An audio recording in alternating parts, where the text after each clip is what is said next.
When most people think of Lancaster County, they picture horse and buggies, Amish farms, and maybe a slice of shoe-fly pie. And while all of those things are definitely here, Lancaster is so much more than that. It's a place where you can spend the morning wandering through America's oldest farmers market, the afternoon riding a steam train through rolling farmland, and the evening enjoying a family-style meal.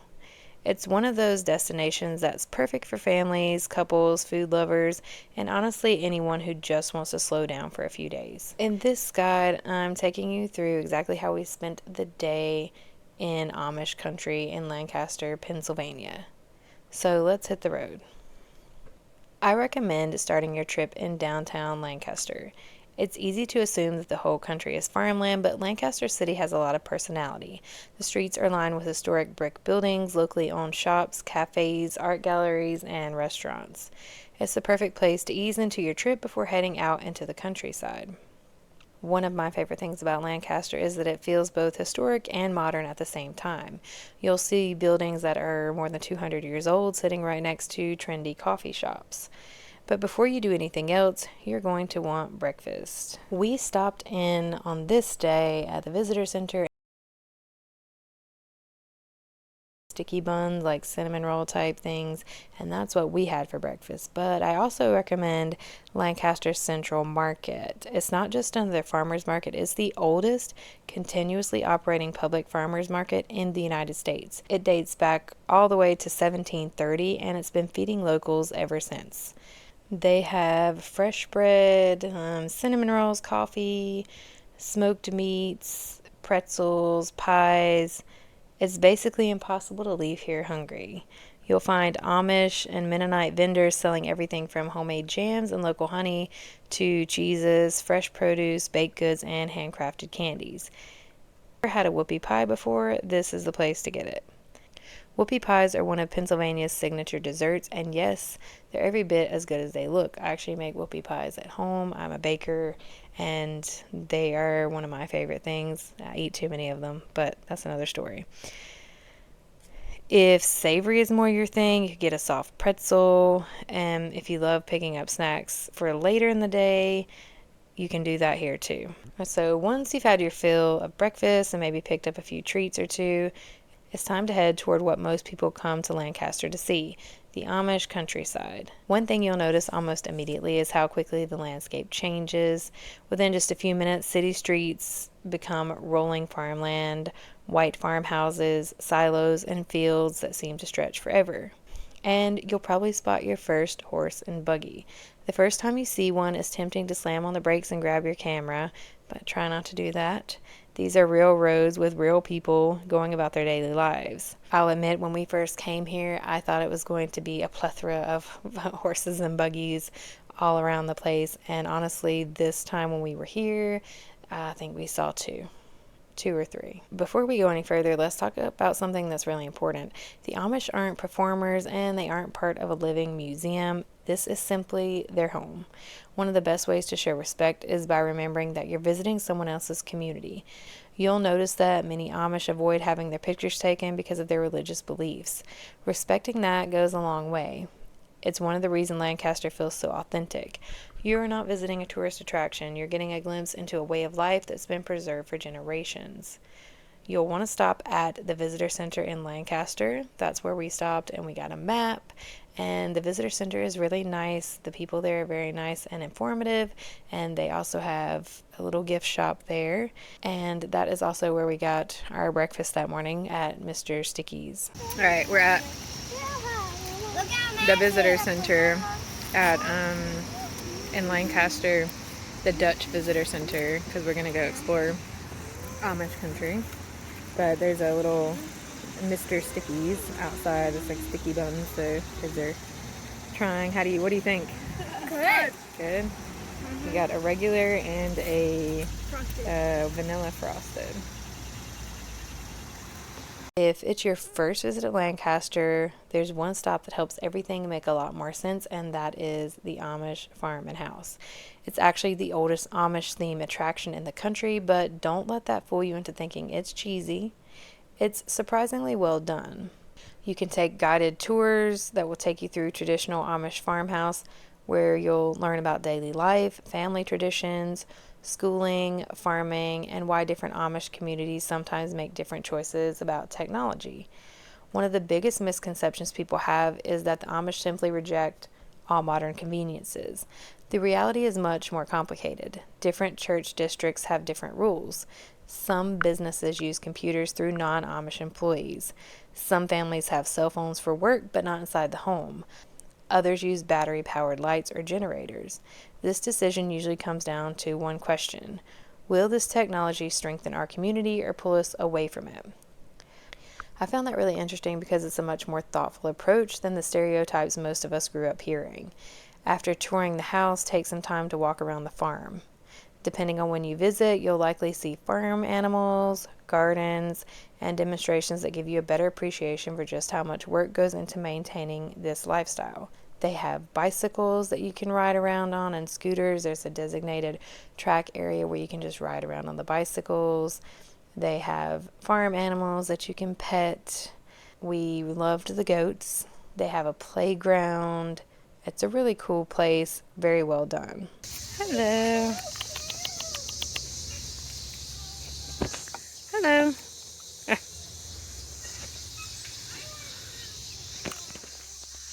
Hi. If your visit falls on a Friday or Saturday, one place you absolutely shouldn't miss is the Bird in Hand Farmers Market. Year-round, it is open on Friday and Saturday, but in any other season except winter, they have Wednesdays and Thursdays open as well. But just check the schedule and make sure that they're open, just to be sure, because things can change. This market has been a local favorite for decades. It's used just as much by locals as it is by visitors. Hey Mom, can I push it as well? Maybe. Let's give him a little chance first. Here's the market. Mom, can we get one of these teddies? There's so much here to see and buy and spend your money on. They have fresh breads. You'll see homemade pies, cooling on racks, cookies, locally made cheeses, fresh fruits and vegetables, smoked meats, pickles, jams, baked goods. One of my favorite things to do is build a picnic lunch here. You can grab some fresh bread, local cheese, and fruit, and maybe a few homemade cookies, and you're set for the rest of the afternoon.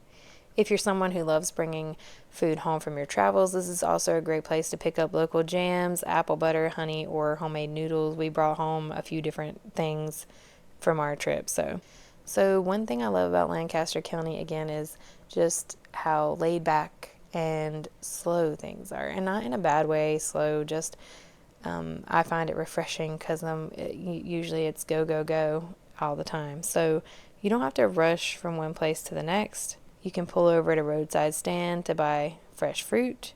You can just watch farmers work in the fields. You can stop because you spotted a field of sunflowers. It's just everyday life here, and it's just kind of a easygoing, laid-back type of place. So eventually you're going to get hungry again. You're going to need lunch. One of the best experiences you can have is eating at a traditional Pennsylvania Dutch family-style restaurant.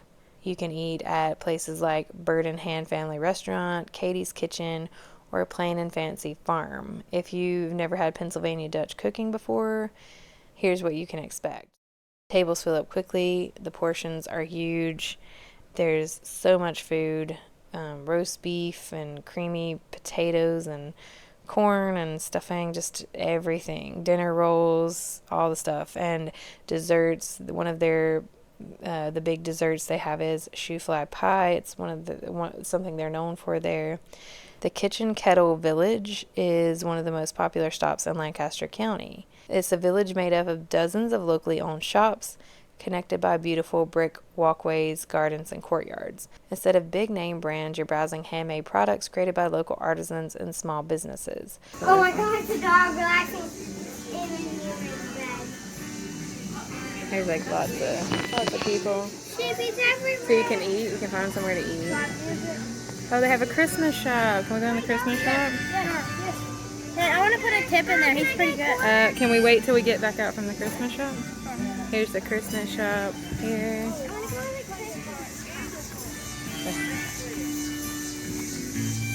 Riker, this way.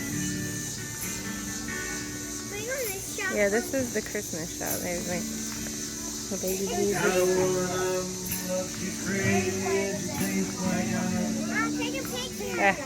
Christmas store. Oh, look at these. These are cute little, do you see the ornaments?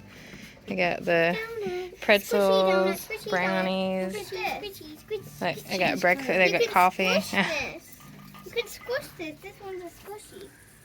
You can watch fudge being made right in front of you. You can sample jams. You can pick up locally handmade candles, soaps, spices, all those things. There's a pretzel, Mom's Pretzels, and they had a deal, buy 3 pretzels, get 1 free. We forgot the video before we started. We got 2 traditional, 1 garlic butter, and 1 cinnamon. Soft pretzels are vegan. Obviously the garlic butter one is not. And the cheese sauce is not either. But they have cheese sauce, honey mustard sauce, and horseradish sauce. And the kids, I think, are pretty much enjoying the pretzels, right? Yeah, It's a good snack. Today is not a very budget-friendly day. We've spent a little bit already, and we're planning to go to lunch. So some days will be, some days won't be, I guess. So there's also little shops just along the streets, along the roads. You just be driving and you'll see, oh, here's a shop. We'll go in here and look around here. But they all have like handmade goods. Most of them have food. They have dolls and things like that the kids would like. You have Amish dolls. You can get a wallet. Do you have money? Yeah. You can look at that, but we're not getting it. And they have names. They have a lot of cute stuff in here. You can look at it. We're not taking them out. I want the Minnie Mouse. You can look. That's pretty cool, isn't it? Oh, look. You get me an apron. Even though I don't even hardly wear the one I have. I always forget it. Hand painted. Yeah. You want me to put it back? What my kids decided to do was taste testing foods from different places. So we're just gonna try some different stuff from this area. And the first thing they have is Reading Draft Orange Cream Handcrafted. It's like a soda. So we're gonna try that. Everybody's gonna try a sip and then tell us what you think. Don't have to chug it. Yes, we're all drinking out of the same bottle because we don't care. Except Riker, he wants to be picky, but in that way I don't have to spend $8 on. It tastes like cream and orange. What do you think? It kind of tastes like that orange soda. Yeah, Kind of tastes just like orange soda, like Crush. But for me, it tastes like cream. Cream? Like a cream soda? Tastes like orange cream. I give it a 7 out of 10. See, what about you? A 10 out of 10. 10 out of 10? I give it a 6. So you can also take a buggy ride. Several companies in the area offer rides ranging from short 20-minute tours to much longer trips through the countryside. We have not done the buggy rides, so I can't tell you a whole lot about them, only what I've read about them. If it were me, I would take the longer ones if I could, just because I like sitting back and relaxing and just, watching and taking it all in. But if you're interested in the buggy rides, I recommend just kind of looking it up, seeing what it's all about. As you're driving through the countryside of Lancaster, keep an eye out for one of Lancaster County's most iconic landmarks, the covered bridges. Lancaster County is home to nearly 30 historic covered bridges, many of them dating back to the 1800s. They weren't built to look charming for Instagram. The roofs actually protect the wooden beams underneath from rain and snow, helping the bridges last much longer. Today, driving through one feels like stepping back in time. One of the most beautiful is Hunsaker's Mill Covered Bridge. Built in 1848, it stretches across the Consatoga River and is surrounded by peaceful farmland. Another favorite is Forey's Mill Covered Bridge. Neither one takes long to visit, but they're worth adding to your route. They're perfect places to pull over, stretch your legs, and take a few photos. You can go to Strasbourg. Even if you're not a train enthusiast, this is one of the highlights of any trip to Lancaster County. The Strasburg Railroad is the oldest continuously operating railroad in the United States. It first opened in 1832 and still runs beautifully restored steam locomotives through the Amish countryside today. Directly across the street from the Strasburg Railroad is the Railroad Museum of Pennsylvania. It is enormous. You'll find beautifully restored locomotives dating back more than a century, elegant passenger cars, vintage cabooses, and exhibits explaining how railroads helped shape the country. Even if trains aren't your thing, because they're not mine, it's fascinating to see just how massive some of these locomotives really are. Kids especially love climbing aboard some of the interactive exhibits, and if you're traveling as a family, it's an easy stop to pair with the train ride. If you've got kids with you, Cherry Crest Adventure Farm should be on your list. It's one of those places where you think you'll stay for an hour and you end up staying for like 5 hours. There are giant slides, pedal carts, jumping pillows, animals, wagon rides, corn mazes in the fall, and lots of hands-on activities. It's designed for kids, but don't be surprised if you find yourself racing your children down one of the giant slides. If you're visiting in autumn, this place becomes even more popular thanks to its massive corn maze and pumpkin season festivities. There's plenty of destinations that are exciting. Some are packed with famous landmarks, others have thrilling attractions. Lancaster is just different. It invites you to slow down, to put your phone away for a while, enjoy a meal that wasn't rushed, take the scenic road instead of the fastest one, appreciate the craftsmanship, community, and traditions that have been passed down for generations. Just a reminder that not every great vacation has to be filled with nonstop activity, something I have to remind myself quite often because I'm someone that goes and I want to do all the things and not miss anything. I have FOMO for sure. Sometimes our best trips are the ones that we simply can breathe and we take it slow and we just take in everything. If you're looking for a destination that's beautiful, relaxing, family friendly, and full of incredible food, I really think Lancaster County deserves a spot on your travel list. Whether you're riding a steam train through the countryside, exploring covered bridges, browsing local markets, enjoying a family style meal, or simply watching horse and buggies roll past as the sun sets over the farmland, it's the kind of place that leaves you feeling refreshed. And if you've already been to Lancaster, I'd love to hear your favorite spot. Let everyone know down in the comments. You might help another traveler discover something they would have otherwise missed. If you enjoyed this guide and want more travel inspiration, hidden gems, and family-friendly destinations from across America and beyond, don't forget to subscribe. Thanks so much for watching, and until next time, we'll see you on the road.